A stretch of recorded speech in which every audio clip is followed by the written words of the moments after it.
15 de março de 1982, Fazenda Santa Helena, município de Corumbá, Mato Grosso do Sul. O sol ainda não havia nascido quando Osvaldo Mendes da Silva ligou o motor da F1000 azul marinho. Era terça-feira e, como todos sabiam na região, terça era dia de negócio na cidade. Aos 54 anos, Osvaldo havia construído um império pecuário que se estendia por mais de 15.000 hectares entre Corumbá e Aquidauana. Suas fazendas abrigavam cerca de 30.000 cabeças de gado Nelore, e seu nome era respeitado desde Campo Grande até a fronteira com a Bolívia. Naquela manhã de março, o calor já prenunciava um dia escaldante típico do Pantanal. Osvaldo vestiu sua camisa social branca preferida, calçou as botinas de couro legítimo e ajustou o chapéu que nunca o abandonava. Sua esposa, Eunice, ainda dormia quando ele saiu. Era costume dele partir antes do amanhecer para os negócios na cidade, uma rotina que mantinha há mais de 2 décadas. Volto antes do almoço, murmurou para si mesmo, como sempre fazia. A F1000 ronronava suavemente enquanto Osvaldo dirigia pela estrada de terra que conectava sua propriedade à rodovia principal. O trajeto até Corumbá levaria cerca de 2 horas, e ele tinha um encontro marcado às 9h30 com compradores de gado vindos de São Paulo. Era uma negociação importante. Falava-se em mais de 500 cabeças, um contrato que poderia render quase $500 mil de cruzeiros. Eunice acordou 2 horas depois e estranhou o silêncio incomum. Normalmente, mesmo quando Osvaldo saía cedo, ela ouvia o barulho dos peões preparando os cavalos, o mugido do gado sendo conduzido aos pastos mais distantes. Mas naquela manhã, um silêncio pesado pairava sobre a fazenda. Às 10h30, o telefone tocou. Era Antônio Rodrigues, o pecuarista que intermediava a negociação. Eunice, o Osvaldo não apareceu aqui. Os paulistas estão esperando desde cedo. O coração de Eunice acelou. Em 23 anos de casamento, jamais havia visto o marido faltar a um compromisso de negócios. Osvaldo era metódico, pontual, quase obsessivo com horários. Ela imediatamente ligou para o capataz da fazenda, João Batista, um homem de confiança que trabalhava com eles há 15 anos. Seu João, o patrão saiu cedinho para a cidade, mas não chegou lá. O senhor viu alguma coisa diferente hoje de manhã? João Batista fez uma pausa longa antes de responder. Havia algo em sua voz que Eunice nunca havia ouvido antes. Uma hesitação, como se ele estivesse pesando cada palavra. Dona Eunice, o patrão saiu mesmo cedinho. Eu estava no curral quando ouvi o motor da caminhonete. Mas agora que a senhora fala, tinha uns homens estranhos rondando a propriedade ontem à tarde. Não eram daqui da região. Que homens, e seu João? Não sei bem, dona. Estavam numa Brasília branca, placa de Campo Grande. Perguntaram sobre compra de gado, mas não pareciam compradores. Tinham jeito de cidade, sabe como é. Eunice sentiu um frio na barriga.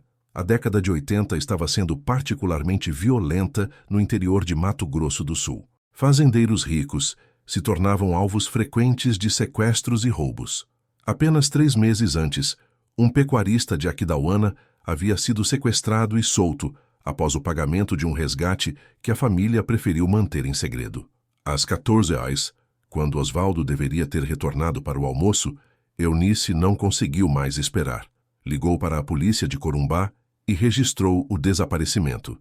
O delegado Márcio Andrade, um homem experiente que conhecia bem a região e seus conflitos, tomou nota com a seriedade que o caso merecia.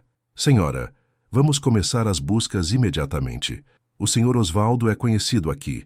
Vou mandar uma viatura percorrer a estrada entre a fazenda e a cidade.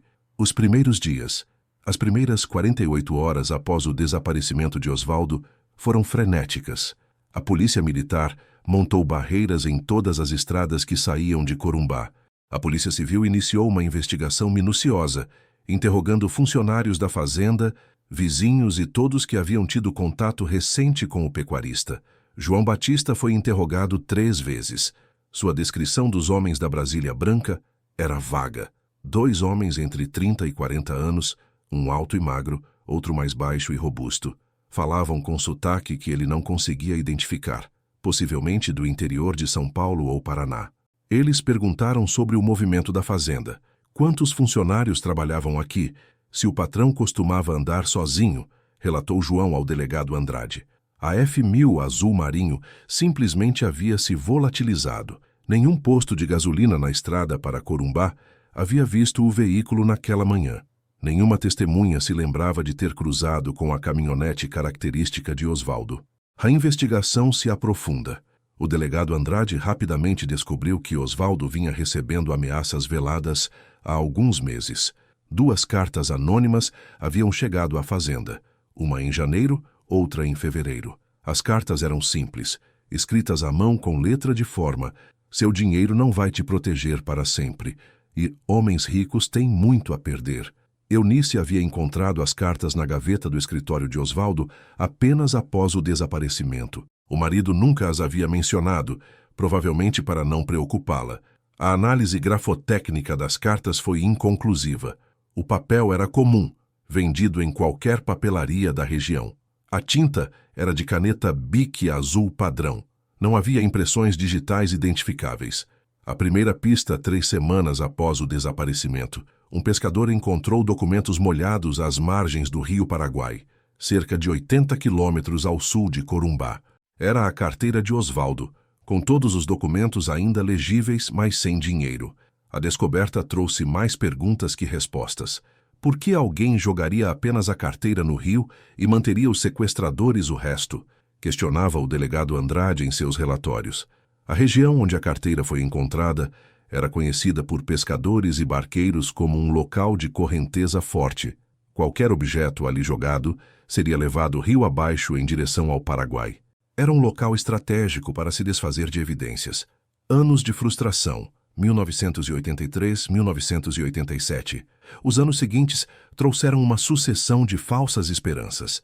Em 1984, um homem foi preso em Campo Grande dirigindo uma F1000 azul com características similares à de Osvaldo.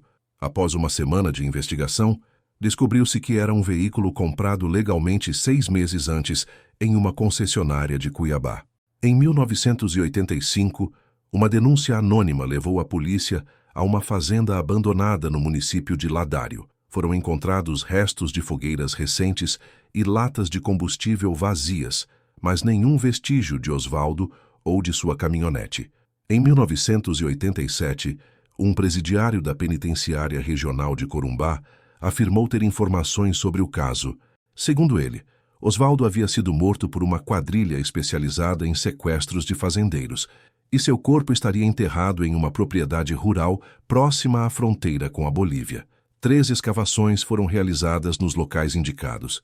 Nada foi encontrado. O presidiário posteriormente confessou que havia inventado a história na esperança de conseguir benefícios na progressão de sua pena. A família. Se desestrutura Eunice nunca se recuperou completamente do desaparecimento do marido. Nos primeiros anos, ela manteve a fazenda funcionando com a ajuda de João Batista e dos filhos, Roberto, de 28 anos, e Carla, de 25. Mas a pressão psicológica era imensa. A incerteza era corrosiva. Osvaldo estava morto? Havia fugido voluntariamente? Estava sendo mantido em cativeiro em algum lugar remoto? Cada possibilidade trazia sua própria carga de dor e angústia. Em 1989, 7 anos após o desaparecimento, Eunice tomou uma decisão dolorosa. Vendeu parte das terras da família e se mudou para Campo Grande com a filha. Roberto assumiu a administração da fazenda, mas nunca conseguiu replicar o sucesso do pai. O caso esfria. Por volta de 1990, o delegado Andrade foi transferido para a capital, e o caso Osvaldo Mendes da Silva passou para um arquivo de casos não solucionados. Oficialmente, a investigação nunca foi encerrada, mas na prática, nenhum policial estava ativamente trabalhando no caso. A F1000 azul marinho de Osvaldo estava registrada na Lista Nacional de Veículos Roubados. Qualquer abordagem policial em território nacional deveria identificar o veículo imediatamente. Mas os anos passaram sem nenhuma ocorrência. João Batista permaneceu na fazenda, agora trabalhando para Roberto. Ocasionalmente, ele comentava com os peões mais antigos sobre aquela manhã de março de 1982. Sempre terminava suas reflexões com a mesma frase: algum dia a verdade vai aparecer. A terra sempre entrega seus segredos. O esquecimento gradual. Os anos 90 trouxeram mudanças profundas para a região de Corumbá e todo o Pantanal sul-mato-grossense. A modernização da pecuária, a chegada de novas tecnologias e o desenvolvimento do ecoturismo transformaram a economia local. O nome Osvaldo Mendes da Silva foi gradualmente desaparecendo das conversas nos botecos, nas rodas de fazendeiros, nas delegacias. Uma nova geração de policiais assumiu a região, muitos sem conhecimento detalhado do caso. Os arquivos físicos da investigação foram transferidos múltiplas vezes entre cartórios e delegacias, e algumas peças importantes se perderam no processo burocrático. Eunice, agora morando em Campo Grande, havia se tornado uma sombra da mulher vibrante que fora. Raramente falava sobre o marido desaparecido, mesmo com os filhos. Era como se a dor de 2 décadas houvesse cristalizado em uma espécie de silêncio protetor. Mudanças na Fazenda Santa Helena. Roberto Mendes conseguiu manter a fazenda operacional, mas nunca com a prosperidade dos tempos de seu pai. As dívidas se acumularam, especialmente após uma seca severa em 1995, que dizimou parte significativa do rebanho. Em 1998, Roberto foi forçado a vender mais da metade das terras originais da família. A Fazenda Santa Helena, que havia sido um império de 15.000 hectares, foi reduzida a apenas 4.000 hectares. João Batista, agora com mais de 60 anos, permaneceu como capataz, mas com um time reduzido de funcionários.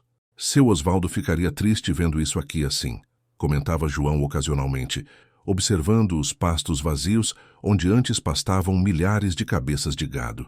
A região se transforma. Durante a década de 90, a região onde Osvaldo havia desaparecido passou por transformações ambientais significativas.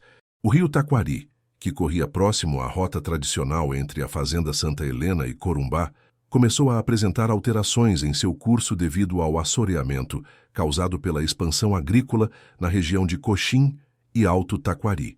Trechos do rio que eram perenes começaram a secar durante os meses de estiagem. Áreas que antes permaneciam alagadas durante todo o ano se tornaram campos secos por meses seguidos. Essa mudança hidrológica passaria despercebida pela maioria das pessoas, mas seria crucial para os eventos que viriam uma década depois. Novos casos, antigas feridas. Em 1994, outro fazendeiro da região desapareceu em circunstâncias similares. Manoel Cardoso, proprietário de uma fazenda de médio porte no município de Ladário, saiu de casa numa manhã de agosto para negociar gado em Campo Grande e nunca mais foi visto. O caso Cardoso reacendeu brevemente o interesse pelo desaparecimento de Osvaldo. O novo delegado responsável pela região, Dr. Paulo Henrique Santos, chegou a revisar os arquivos antigos e encontrar algumas similaridades. Ambos eram fazendeiros prósperos. Ambos haviam saído sozinhos para negócios na cidade. Ambos dirigiam caminhonetes Ford. Mas a investigação do caso Cardoso também se mostrou infrutífera. Após 6 meses de buscas intensivas, o caso foi arquivado como desaparecimento sem indícios de crime. A aposentadoria de João Batista. Em 2001, aos 64 anos, João Batista finalmente se aposentou. Havia trabalhado na Fazenda Santa Helena por 34 anos, sendo 19 deles após o desaparecimento de Osvaldo. Roberto organizou uma festa modesta para o capataz, reunindo antigos funcionários e vizinhos. Durante a festa, João fez um discurso emocionado que muitos ainda lembram. Trabalhei com o patrão Osvaldo por 15 anos. Era um homem direito, que tratava todo mundo com respeito. Nunca entendi o que aconteceu naquela manhã de março. Passei 19 anos esperando ele voltar, ou esperando que alguém viesse contar a verdade. Agora vou embora daqui, mas levo certeza de uma coisa. Um dia, vamos saber o que aconteceu. A verdade sempre vem à tona, mesmo que demore. João se mudou para a casa de uma filha em Aquidauana e raramente retornava à região de Corumbá. Quando perguntado sobre o caso Osvaldo, invariavelmente desviava o assunto ou se limitava a dizer: "Já falei tudo o que sabia para a polícia." O final de uma era em 2002, exatos 20 anos após o desaparecimento de Osvaldo, Eunice Mendes faleceu em Campo Grande devido a complicações de um câncer de pâncreas. Durante seus últimos meses, ela havia pedido aos filhos que nunca parassem de procurar respostas sobre o pai, mas também que não permitissem que a busca pela verdade destruísse suas próprias vidas. O funeral de Eunice reuniu dezenas de pessoas que ainda se lembravam dos tempos áureos da Fazenda Santa Helena. Muitos comentaram discretamente sobre o caso Osvaldo, mas sempre em tom de resignação, como se fosse um mistério que jamais seria solucionado. Roberto e Carla, agora na casa dos 40 anos, haviam construído suas próprias famílias e carreiras. Roberto continuava administrando o que restava da fazenda, mais por questão sentimental do que por viabilidade econômica. Carla havia se tornado professora e morava em Campo Grande com o marido e 2 filhos. Ambos haviam aceitado, de certa forma, que nunca saberiam o que realmente acontecera com o pai naquela manhã de março de 1982. As chuvas excepcionais de 2011. O verão de 2011 foi atípico em todo o Pantanal. Entre dezembro de 2010 e março de 2011, a região recebeu 40% mais chuvas do que a média histórica. O rio Taquari, que vinha apresentando vazões reduzidas nos últimos anos, voltou a correr com força total, erodindo margens e alterando o curso em diversos trechos. Antigas lagoas secas voltaram a se formar. Campos que há anos serviam de pasto se transformaram em enormes alagadiços. A paisagem da região mudou drasticamente em questão de meses. O pescador e a descoberta Benedito Alves da Costa era pescador profissional há mais de 30 anos. Conhecido na região como Bené do Peixe, ele conhecia cada recanto do rio Taquari e seus afluentes como poucos. Aos 58 anos, havia pescado em todas as épocas, cheias, secas, vazantes e piracemas.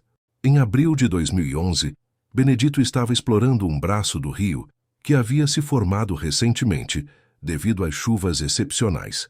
Era uma área que costumava ser seca durante a maior parte do ano, mas que agora estava completamente alagada. Estava procurando um lugar bom para pescar dourado, lembrou Benedito anos depois. Era uma região que eu conhecia, mas que estava diferente por causa da água. Enquanto navegava lentamente com seu barco de alumínio, algo chamou sua atenção. Parcialmente submerso na margem barrenta, havia um objeto metálico que claramente não pertencia ao ambiente natural. A princípio, pensou ser o resto de algum equipamento de mineração ou agricultura abandonado. Benedito atracou o barco e foi investigar a pé. O que descobriu o deixou perplexo. Era a traseira de um veículo, quase completamente soterrado por sedimentos e vegetação, mas com a cor azul marinho ainda vagamente visível sob camadas de lama e ferrugem. O chamado às autoridades. Benedito não possuía telefone celular, então remou de volta até a cidade e se dirigiu diretamente à delegacia de Corumbá. O delegado responsável na época, Dr. Fernando Machado, inicialmente recebeu o relato com ceticismo. Era comum pescadores e ribeirinhos reportarem descobertas que acabavam sendo objetos sem importância. Seu delegado: eu pesco nesse rio há mais de 30 anos. Sei a diferença entre lixo e coisa séria. Ali tem um carro inteiro enterrado na barranca. A seriedade e convicção de Benedito convenceram o delegado a organizar uma operação de verificação. Na manhã seguinte, uma equipe composta por 2 investigadores e um mergulhador da Defesa Civil se dirigiu ao local indicado pelo pescador. A escavação. O que encontraram superou todas as expectativas. Não era apenas um veículo abandonado. Era uma caminhonete Ford F1000, azul marinho, completamente enterrada em sedimentos, com apenas a parte traseira visível devido à erosão causada pelas chuvas recentes. A posição do veículo era peculiar. Estava a aproximadamente 200 metros da margem atual do rio, mas claramente havia sido depositado ali quando o nível da água era muito mais baixo e o curso do rio era diferente. A caminhonete estava de cabeça para baixo na margem, como se tivesse sido empurrada ou tenha caído de uma altura. O delegado Machado imediatamente percebeu a importância potencial da descoberta. Ordenou que a área fosse isolada e solicitou apoio da perícia técnica de Campo Grande para conduzir uma escavação profissional. A identificação. A escavação durou 3 dias. Utilizando equipamentos de remoção de terra e bombas de água para retirar o sedimento acumulado, a equipe conseguiu expor completamente o veículo. O chassi estava corroído, mas ainda legível. Identificava uma Ford F1000, ano 1978, cor azul, Quando o número do chassi foi checado no Sistema Nacional, a descoberta se revelou extraordinária. Era o veículo de Osvaldo Mendes da Silva, desaparecido há quase 30 anos. O interior da caminhonete. A abertura da caminhonete foi um momento de tensão extrema. No interior, preservados pelos sedimentos que haviam protegido o veículo da oxidação completa, foram encontrados objetos pessoais de Osvaldo, seus óculos de grau, um relógio Citizen que ainda marcava 7h40, algumas moedas no porta-luvas e, crucialmente, documentos em uma pasta de couro que haviam resistido parcialmente à umidade. Mas o mais importante, havia restos mortais no interior da caminhonete. A perícia. A análise dos restos mortais foi realizada pelo Instituto Médico Legal de Campo Grande. O estado de preservação variava significativamente. Alguns ossos estavam bem conservados devido à proteção oferecida pelo ambiente anaeróbico dos sedimentos, enquanto outros haviam se deteriorado. A identificação foi confirmada através de análise odontológica. Osvaldo havia feito um tratamento dentário extensivo nos anos 70, incluindo algumas próteses características que foram facilmente identificáveis nos restos encontrados. A causa da morte, entretanto, não pôde ser determinada com precisão devido ao estado dos restos mortais.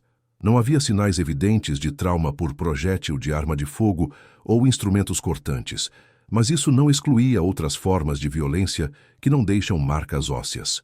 A reconstituição inicial. Com base na posição do veículo e nas evidências encontradas, os peritos começaram a reconstituir os possíveis eventos de março de 1982. A caminhonete havia claramente caído ou sido empurrada da margem de um barranco para dentro do que, na época, era o leito seco de um braço do rio Taquari. Durante as décadas seguintes, mudanças no curso do rio e acúmulo de sedimentos haviam enterrado completamente o veículo. A posição do corpo de Osvaldo dentro da caminhonete sugeria que ele estava dirigindo no momento do acidente ou incidente. Suas mãos estavam posicionadas onde seria o volante e seus pés próximos aos pedais. As primeiras teorias. O delegado Machado e sua equipe desenvolveram 3 teorias iniciais. Teoria 1. Acidente.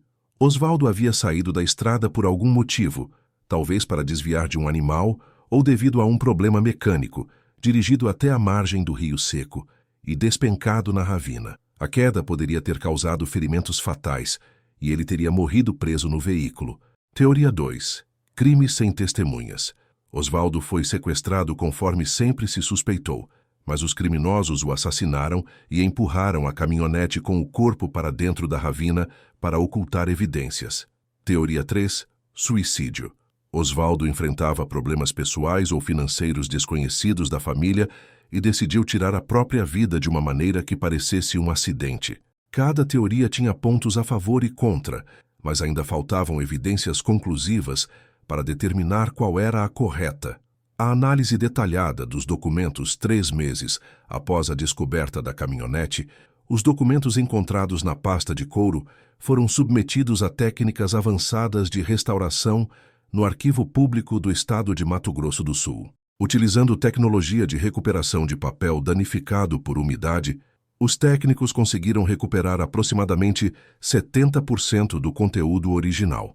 Entre os documentos estavam contratos de compra e venda de gado, anotações pessoais de Osvaldo e, crucialmente, uma agenda de bolso onde ele mantinha registros de seus compromissos e reflexões pessoais.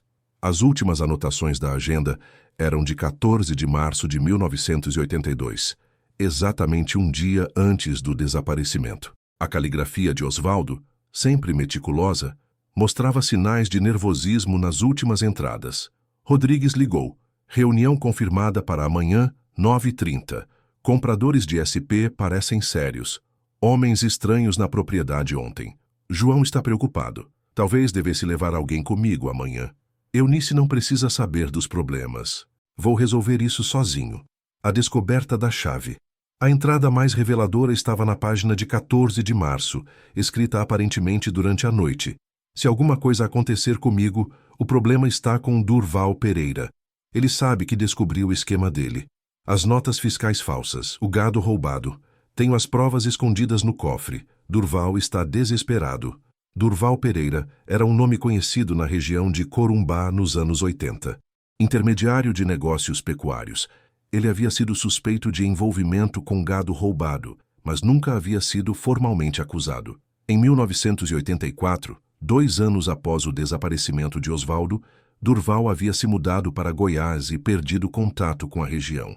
A investigação histórica. O delegado Machado ordenou uma investigação retrospectiva sobre Durval Pereira. O que descobriram foi um padrão preocupante de negócios escusos durante os anos 80 e 90. Em Goiás, Durval havia sido preso em 1987 por receptação de gado roubado e falsificação de documentos. Em 1995, foi novamente preso por formação de quadrilha e estelionato envolvendo falsas vendas de propriedades rurais. Em 2003, havia morrido de infarto em uma penitenciária de Anápolis, onde cumpria pena por outros crimes. O testemunho de João Batista, com 73 anos e vivendo em Aquidauana, João Batista foi localizado e convocado para prestar novo depoimento. Desta vez, com a descoberta do corpo e as evidências dos documentos, o ex-capataz se mostrou mais disposto a compartilhar detalhes que havia omitido na época. Doutor, eu sempre soube que tinha coisa errada naquela história, confessou João ao delegado Machado. O patrão Osvaldo tinha descoberto que o Durval estava vendendo gado roubado usando o nome da nossa fazenda. Algumas semanas antes de sumir, o patrão me mostrou umas notas fiscais que não batiam. João revelou que Durval havia criado um esquema complexo, roubava gado de pequenos fazendeiros da região, alterava as marcas e vendia os animais usando documentação falsa que aparentemente vinha da fazenda Santa Helena. O patrão ficou furioso quando descobriu. Disse que ia acabar com a carreira do Durval. Acho que foi por isso que ele sumiu. A reconstituição final, com base em todos os elementos descobertos, a posição da caminhonete, os documentos, o testemunho de João Batista e os registros criminais de Durval Pereira, a equipe de investigação conseguiu reconstituir os eventos de 15 de março de 1982. Osvaldo havia saído de casa na madrugada, conforme seu costume, mas estava preocupado com as ameaças implícitas relacionadas à descoberta do esquema de Durval. Apesar de considerar levar companhia, decidiu ir sozinho para não demonstrar medo. Durante o trajeto para Corumbá, Osvaldo foi interceptado por Durval e pelos 2 homens que João havia visto na propriedade no dia anterior. O local da interceptação foi estrategicamente escolhido, uma região isolada próxima ao rio Taquari, onde raramente passavam outros veículos. O crime. As evidências sugerem que Durval e seus comparsas forçaram Osvaldo a dirigir até a margem do rio, que estava seco na época. Lá, o mataram, provavelmente por estrangulamento ou asfixia, métodos que não deixam marcas ósseas detectáveis décadas depois. Para ocultar o crime, empurraram a caminhonete com o corpo para dentro da ravina do Rio Seco. Durante as décadas seguintes, mudanças no curso do rio devido a alterações climáticas e ambientais fizeram com que sedimentos cobrissem completamente o veículo. A justiça póstuma. Embora Durval Pereira já estivesse morto há quase uma década quando o crime foi solucionado, a descoberta trouxe uma sensação de justiça e fechamento para a família Mendes. Roberto Mendes, agora com 58 anos, declarou à imprensa local: "Finalmente sabemos o que aconteceu com nosso pai. Ele não abandonou a família, não fugiu de responsabilidades. Foi vítima de um crime covarde porque era um homem honesto que não aceitava corrupção." O sepultamento. Em julho de 2012, 30 anos após seu desaparecimento, Osvaldo Mendes da Silva foi finalmente sepultado no cemitério de Corumbá. O funeral reuniu centenas de pessoas, antigos funcionários, vizinhos, fazendeiros da região e familiares. João Batista, apesar da idade avançada, fez questão de estar presente. Durante a cerimônia, foi até o caixão e sussurrou: "Patrão, finalmente o senhor pode descansar em paz. A verdade apareceu, como eu sempre disse que ia aparecer: o legado." A descoberta do corpo de Osvaldo e a solução do caso tiveram repercussões que se estenderam além da família Mendes. O caso se tornou símbolo de como crimes aparentemente perfeitos podem ser revelados décadas depois, graças a mudanças ambientais e persistência investigativa. A fazenda Santa Helena, que Roberto havia conseguido manter funcionando todos esses anos, ganhou nova vida. Com o mistério finalmente solucionado, Roberto conseguiu atrair novos investidores e parcerias, expandindo gradualmente as operações. Em 2015, Roberto instalou na entrada da propriedade uma placa em homenagem ao pai, Fazenda Santa Helena, em memória de Oswaldo Mendes da Silva, 1928-1982, homem íntegro que morreu defendendo seus princípios. Reflexões finais.